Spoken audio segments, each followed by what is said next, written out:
So I think that was a very prudent and good choice on the part of the CDC.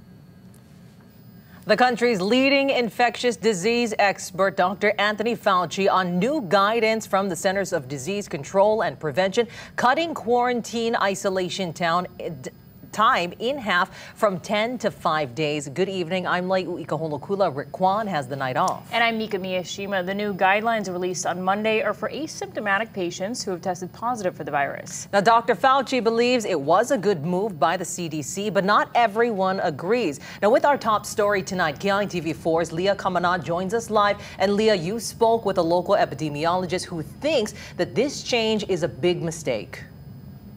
That's right, Dr. Tim Brown. He's an epidemiologist and senior fellow with the East-West Center, and he tells me this new guidance is not at all based on the science.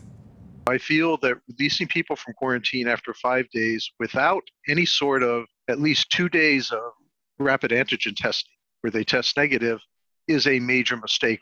According to Dr. Brown, there is no evidence that infectivity stops after 5 days, even in vaccinated people. I think that they are basically enhancing spreading with this decision. But many, including Dr. Fauci, pointing to the economy and the need to avoid significant disruption to daily life. The last thing we want to do is reverse course and make it that much longer for the recovery process. Sherry Minor McNamara with the Chamber of Commerce Hawaii tells me this decision greatly lessens the challenges businesses are facing. This is going to be a huge help to restaurants. Greg Maples, chairman with the Hawaii Restaurant Association, tells me we can't keep shutting things down. And if you do that, you're going to see another 20-30% of the restaurants close. Restaurants are hanging on by their fingernails.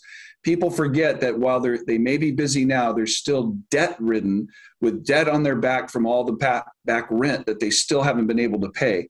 Maples is also the vice president of culinary services at the Polynesian Cultural Center. He says he wants to remind people safe access Oahu is still in place, requiring masks, sanitation, as well as vaccinations or proof of negative test for employees and guests. We're seeing a pattern here that COVID is not going away. So it's a matter of how do I adjust our business plan? How do we adjust our own attitude towards COVID? How do we adjust our mindsets to know that this is not going away? And how do we more effectively navigate through this pandemic?